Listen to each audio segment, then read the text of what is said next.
여러분, 미운 사람이 있으시면 어떻게 하십니까? 한국 속담에 미운 놈 어떻게 하라고 했죠? 떡 하나 더 준다고 했잖아요. 그런데 이 속담은 아무리 미워도 그 사람에게 떡 하나 더 줄 만큼 너그러운 마음을 가지고 살라는 교훈적인 속담입니다. 하지만 현실에서는 이 속담이 잘 지켜지던가요? 대부분은 이러실 겁니다. 아니, 미운 놈한테 무슨 떡을 주냐고, 미운 놈한테는 떡 하나도 아깝다고, 그렇게 생각하는 것이 우리들의 솔직하고 일반적인 사람들의 마음이 아니겠습니까? 그만큼 사람들은 누군가 미우면, 그 사람한테 섭섭하고 서운한 감정이 들게 되면 그 작은 떡 하나도 주고 싶은 마음이 싹 사라져 버리는 겁니다. 그런데 오늘 말씀도 바로 그 섭섭함 때문에 자신의 인생도 파괴하고 형제도 죽이고 아버지와의 관계도 파괴하고 나아가 한 나라를 혼돈과 파괴로 몰아갔던 압살롬의 비정한 이야기입니다. 압살롬이 바로 섭섭마귀에게 지는 것이 얼마나 무서운지를 우리에게 제대로 보여주고 있습니다. 여러분, 우리가 하나님을 믿고 있지만 하나님을 믿는 믿음의 백성들이 가장 쉽게, 가장 자주, 가장 빨리 지는 마귀가 바로 섭섭마귀입니다. 아무것도 아닌 일에 얼마나 많이 섭섭해하며 살아갑니까? 그래서 지금부터 이 섭섭마귀에 대해서 좀 알아보려고 하는데, 첫째, 가까운 사이일수록 섭섭마귀에게 더 쉽게 지는 것입니다. 우리 한번 따라해 볼까요? 가까울수록 더 잘합시다. 여러분, 가까운 사람일수록 더 잘 알아야 되는데 가까운 사람일수록 더 못하고 살아가는 게 우리들의 모습이 아니겠습니까? 압살롬은 다윗 왕의 아들이기 때문에 신분적으로 왕자입니다. 그런데도 왕자 압살롬이 지금 어떤 상황에 처했는지 먼저 28절을 봉독합니다. 압살롬이 이태 동안 예루살렘에 있으되 왕의 얼굴을 보지 못하였으므로, 이 압살롬이 2년 동안 왕궁이 있는 예루살렘에 이 다윗하고 같이 사는데도 다윗 왕이 아들을 만나주지 않아서 아버지 얼굴도 못 본 겁니다. 왜냐하면 압살롬이 이복 형이었던 암논이 자신의 누이인 다말을 범하자 압살롬이 형 암논을 유인해 가지고 형을 죽여버린 겁니다. 자기 딸에는 이 여동생의 복수를 하겠다고 했지만 그 형을 죽여버리는 잔인한 복수를 했던 것이죠. 그리고는 구슬로 도망을 치지 않습니까? 그래서 구슬로 도망을 쳐서 3년 동안 숨어 지내게 되는데, 그래도 충신이었던 요압이 아버지와 아들 사이를 좀 화해시켜 보려고 중재를 해서 다시 압살롬이 예루살렘으로 돌아오게 됩니다. 하지만 다윗이 2년 동안 압살롬을 만나주지 않은 것이죠. 아무리 그래도 압살롬이 다윗 왕의 아들을 죽여버렸으니 다윗 왕 입장에서는 아직도 화가 풀리지 않은 겁니다. 그런데 압살롬은 어떻게 합니까? 아들을 잃어버린 아버지 생각은 하지 않고 자기만 섭섭하다는 겁니다. 자기가 그래도 명색이 왕자인데 왕궁이 있는 예루살렘에 2년 동안 머물면서도 이 아버지 왕을 만나지도 못했다고 이 섭섭해한 겁니다. 지금 아버지 다윗은 그 압살롬 때문에 아들이 죽어서 아버지 다윗은 아들을 영영 만나지 못하게 됐는데 자기는 좀 아버지 못 만났다고 섭섭하다는 겁니다. 그러니 다윗의 입장에서는 참 기가 막힌 겁니다. 아버지 속도 모르고, 그처럼 사람들은 가까운 사람이나 기대가 큰 사람일수록 섭섭마귀에게 더 쉽게 지며 살아갑니다. 자기가 한 건 생각하지 않고 그냥 자기만 섭섭하다는 겁니다. 상대방의 감정은 생각하지 않고 내 감정만 알아달라고 섭섭해하는 겁니다. 그래서 19세기 영국의 소설가인 찰스 디킨스도 가장 사람들이 큰 상처를 받는 경우는 가장 사랑하는 사람에게서 가장 큰 상처를 받는다고 충고를 했습니다. 지금 압살롬도 다윗이 자기가 잘못했다고 만나주지도 않으니 더 섭섭하고 서운했던 겁니다. 아버지니까, 그래도 아버지면 아버지답게 좀 날 용서해주고 이해해줄 줄 알았는데, 아니 아버지가 어떻게 저럴 수 있냐고 섭섭했던 겁니다. 물론 그럴 수도 있겠죠. 그래서 여러분, 우리가 가까운 사람에게 섭섭마귀에게 지지 않도록 더 조심해야 되는 겁니다. 여러분, 그처럼 우리가 가까운 사람한테 섭섭마귀에게 지지 않으려면 방법이 하나가 있는데, 그게 뭐냐면 기대감을 조절할 필요가 있습니다. 기대감을 낮추는 거예요. 가족이나 가까운 사람에 대해 기대감을 너무 높이지 말고 현실적으로 좀 낮춰서 적당하게 조절하는 겁니다. 그런데 많은 사람들이 너무 높은 기대감을 가지고 살아가죠. 그래도 내 부모인데 한 이 정도는 돼야 되지 않겠나, 이 정도는 해줘야 되는데, 그래도 내가 그렇게 일평생 사랑했던 남편이고 아내면 이 정도는 해줘야 되는 거 아니야? 내가 평생 안 먹고 안 입고 내 자식한테 이만큼 쏟아부었으면 내 자식은 적어도 나중에 이 정도는 해야 되지, 내 며느리 한 이 정도 해야 되고, 이렇게 자기 마음대로 기대감을 높여 잡으니 결국 그 기대감에 요만큼이라도 부응하지 못하면 막 섭섭함이 몰려오게 되는 겁니다. 여러분, 이 세상에 그 기준을 맞추고 살 수 있는 완벽한 사람이 있을까요? 아무도 없습니다. 내 기대를 전부 다 맞춰줄 수 있는 사람은 이 세상 어디에도 있는 겁니다. 어디에도 없는 겁니다. 또한 당연히 그래야 되는데 어떻게 그럴 수 있냐? 여러분, 사람들 그렇게 많이 말하지 않습니까? 그런데 여러분, 이 세상에 당연한 건 없습니다. 당연하다고 생각하는 건 나만 생각하는 것이지, 여러분, 이 세상에 당연한 거 아무것도 없어요. 그거는 나만의 착각인 겁니다. 내 남편, 내 아내, 내 자식, 내 부모가 당연히 그럴 줄 알았네? 여러분, 그럴 줄 몰랐네? 여러분, 그런 기대감을 가지고 살아가면 평생 섭섭함 가운데 살아가는 겁니다. 이거 해주겠지, 저거 해주겠지, 가깝다고 자꾸 너무 기대하니까 더 섭섭하고 더 서운해지는 겁니다. 여러분, 또 가족이나 섭섭한 사람 있으시면 어떻게 보시냐면 감사의 글 한번 써보시기 바랍니다. 여러분, 내가 그 사람한테 잘해주거나 내가 그 사람한테 뭘 줬던 거, 여러분, 그거는 내 손을 이미 떠났기 때문에 그걸 생각하지 마시고 내가 그 사람한테 받은 거, 내가 그 사람한테 고마운 것들을 한번 감사의 글로 써보시기 바랍니다. 그리고는 섭섭한 마음이 들 때 그걸 마음에 쿡 하고 담아두고는 이 사람 저 사람한테 가가지고 제가 이랬다고, 어떻게 그럴 수 있는지 모르겠다고, 이러쿵저러쿵 섭섭하다고 온 동네방네 나팔 불지는 절대로 마시기 바랍니다. 솔직히 여러분, 내 가족한테 섭섭한 일 있을 때 그걸 온 동네방네 나팔 부는 것만큼 창피한 일도 없는 겁니다. 여러분, 그걸 들으면 듣는 사람들은 그 사람과 관계가 있으니까 정말 섭섭할 수 있겠네, 어떻게 며느리가 그럴 수 있어, 맞장구 쳐주겠지만 뒤에 가서는요, 그렇게 섭섭하다고 말하는 사람 속 좁다고 뒤에서 흉보는 겁니다. 그러니 가족에 대해서, 가까운 사람에 대해서 흉보는 것만큼 창피한 것도 없는 겁니다. 그래서 가까운 사람일수록 더 조심하고 더 잘해야 되는 겁니다. 둘째, 섭섭마귀에게 지면 잔인해지는 것입니다. 압살롬이 요압에게 도와달라고 2번이나 사람을 보냈는데도 요압이 도와주지 않는 겁니다. 그러자 요압한테도 섭섭해진 이 압살롬이 어떻게 해버렸는지 30절을 봉독합니다. 압살롬이 자기의 종들에게 이르되, 보라, 요압의 밭이 내 밭 근처에 있고 거기 보리가 있으니 가서 불을 지르라 하니라. 압살롬의 종들이 그 밭에 불을 질렀더니, 요압의 밭이 마침 압살롬의 밭 근처에 있었는데 이 요압의 보리밭에다가 확 불을 질러버린 겁니다. 여러분, 아무리 그래도 자기 요구 안 들어줬다고 섭섭하다고 남의 밭에 불을 질러버립니까? 여러분, 그만큼 섭섭함을 풀지 못하면 사람이 잔인해지는 겁니다. 여러분, 불은 안 질러도, 여러분, 내가 누군가에게 이것 좀 해달라고 요구를 했는데 그 사람이 안 들어주면 고마워요 하고 멈춥니까? 불은 안 질러도 마음의 불은 지르잖아요.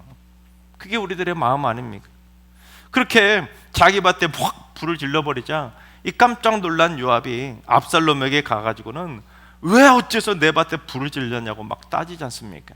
그러자 압살롬이 기가 막히게도 뭐라고 했는지 32절을 봉독합니다. 압살롬이 요압에게 대답하되, 내가 일찍이 사람을 내게 보내 너를 이리로 오라고 청한 것은 내가 너를 왕께 보내 아뢰게 하기를 어찌하여 내가 그술에서 돌아오게 되었나이까. 이때까지 거기에 있는 것이 내게 나았으리이다 하려 함이로다. 이제는 내가 나로 하여금 왕의 얼굴을 볼 수 있게 하라. 내가 만일 죄가 있으면 왕이 나를 죽이시는 것이 옳으니라 하는지라. 내가 사람을 보내서 너를 오도록 한 것은 내가 너를 아버지에게 보내서 이럴 거면 왜 나를 구슬에서 데려왔냐고 막 따지려고 그랬다는 겁니다. 제가 조금 전에 말했던 것처럼 여러분, 자기 가족 일에 대해서 남에게 함부로 막 흉을 보고 있는 거예요. 이렇게 2년 동안 아버지 얼굴도 못 볼 거면 차라리 구슬에서 있는 게 나았을 텐데 나를 왜 예루살렘으로 불렀냐고 막 내 대신 따져달라는 식으로 막 쏟아낸 겁니다. 그러면서 맨 마지막에 압살롬이 참 기가 막힌 말을 하는데, 내가 만일 죄가 있으면 차라리 나를 죽여달라. 이게 무슨 말이겠습니까? 나는 하나도 죄를 지은 것이 아닌데, 하나도 잘못한 게 없는데 아버지가 왜 나를 죄인 취급하면서 만나주지 않느냐고 막 아버지에게 막 죄를 떠넘긴 겁니다. 진짜 적반하장 아닙니까?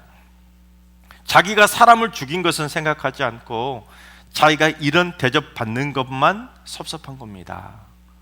아들이 죽어버린 아버지의 섭섭함은 생각하지 않고 그저 자기 기분만 생각한 것이죠. 그처럼 섭섭마귀에게 지게 되면 사람은 남의 기분은 안중에도 없고 그냥 내 기분만 챙기는 겁니다. 그러다 압살롬이 결국 어떻게 하냐면 아버지 다윗에게 대한 이 섭섭한 마음을 끝내 풀지 못하고 마음에 콩 담아두는데, 몇 년을 담아두냐면 무려 4년을 담아두는데 그냥 담아둔 걸로 그친 것이 아니라 그 4년 동안 아버지를 죽이려고 반역을 준비합니다. 그게 바로 오늘 보면 다음 장의 내용입니다. 그만큼 섭섭마귀에게 지면 그 섭섭한 마음을 풀어내지 못하면 사람이 그만큼 잔인해지는 겁니다. 아버지를 죽이려고, 아들을 죽이려고 그만큼 잔인해지는 것이죠. 인정사정 볼 것 없다는 말이 있지 않습니까? 하지만 누군가 내 인정과 사정을 봐주지 않거나 당연히 내 인정사정을 봐주고 도와줄 거라 생각했는데, 도움을 요청했는데 그걸 도와주지 않고 무시당했을 때는 정이 없다 생각해서 섭섭함을 느끼는 겁니다. 그러면 압살롬처럼 막 불을 질러버리거나 진짜 인정사정 볼 것 없이 아무렇지도 않은 일에 섭섭해하면서 사람이 잔인해지는 겁니다. 따라서 우리가 섭섭한 마음이 잔인해지지 않으려면, 그걸 빨리 풀려면 어떻게 되는지 에베소서 4장 26절과 27절을 봉독합니다. 분을 내어도 죄를 짓지 말며 해가 지도록 분을 품지 말고 마귀에게 틈을 주지 말라. 누구에게 아무리 섭섭하고 서운한 마음이 들어도 24시간의 원칙을 지키라는 겁니다. 그러지 않고 24시간 하루를 넘겨버리면 그때부터는 걷잡을 수 없을 정도로 섭섭함이 눈덩이처럼 커져서 결국 섭섭마귀에게 틈을 줘서 자신의 마음을 통제 불능 상태로 몰아가게 되는 겁니다. 그러니 자식도 죽이고 부모도 죽이게 되는 겁니다. 그래서 내가 섭섭마귀에 지면 누가 더 손해일까요? 자기가 더 손해인 겁니다. 우리 따라합니다. 섭섭해도 하루를 넘기지 맙시다. 그래요. 미국의 유명한 심리학자인 존 가트맨 박사가 30년 동안 3,000쌍의 부부를 대상으로 연구해 본 결과 이혼하는 부부들의 공통점을 발견하게 되는데, 그건 바로 경멸이었다고 합니다. 경멸. 하지만 이혼한 부부들이 처음부터 서로를 경멸한 것이 아니라 처음에는 아주 사소한 문제에도 섭섭해했다는 거예요. 그런데 그 사소한 섭섭한 문제를 하루 24시간을 넘겨버리니까 이 수습이 안 되는 거예요. 그게 풀리지 않고 쌓이고 쌓이다 보면 결국 상대방을 향해 경멸하게 되고 결국 사랑해서 결혼한 부부 관계마저도 파국으로 몰아가게 되는 겁니다. 그래서 부부끼리도 서로 섭섭한 게 있으면 하루를 넘기지 말고 빨리 풀어야 파국을 막을 수가 있는 것입니다. 또 우리가 섭섭마귀에 이기려면 상대방의 입장에서 좀 생각해보는 습관을 가지는 겁니다. 저 사람이라면 어땠을까? 저 사람도 그랬을까?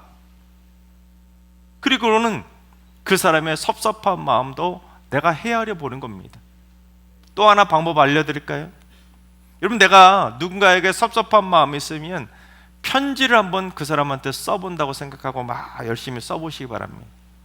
직접 말하지 말고 이러쿵저러쿵 내가 이래서 저래서 너한테 섭섭하다고, 나 이거 너무 서운했다고, 내 솔직한 마음을 그 사람한테 보내려고 진솔한 마음을 담아서 편지를 한번 정성스럽게 한번 써보시기 바랍니다.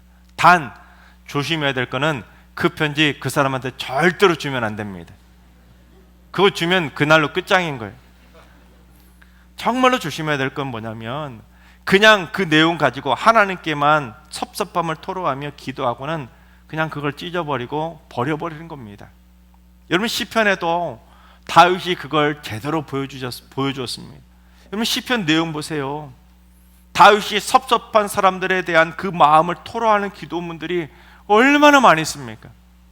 시편의 거의 대부분의 내용이 그처럼 섭섭하다는 마음을 하나님께 막 토해내는 내용이 거의 대부분이에요. 다윗은 섭섭한 사람들한테 막 대놓고 따진 것이 아니라 하나님께만 섭섭함을 토해내고 그걸로 끝낸 겁니다. 그게 멋진 거예요.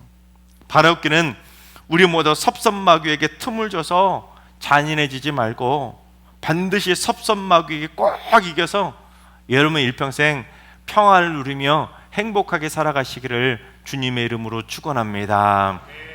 셋째, 섭섭마귀를 이기려면 조건 없이 용서하고 화해해야 하는 것입니다. 33절을 봉독합니다. 요압이 왕께 나아가서 그에게 아뢰매 왕이 압살롬을 부르니 그가 왕께 나아가 그 앞에서 얼굴을 땅에 대어 그에게 절하매 왕이 압살롬과 입을 맞추니라. 요압이 다윗 왕한테 가가지고는 압살롬이 지금 왕에게 섭섭해한다고 그걸 다 전해준 거예요. 그랬더니 다윗 왕이 2년 만에 아들 압살롬을 부른 겁니다. 그러자 압살롬이 다윗 왕 앞에 가가지고 얼굴을 땅에 탁 절하고 대고 절을 하니까 그럼 다윗이 어떻게 했습니까?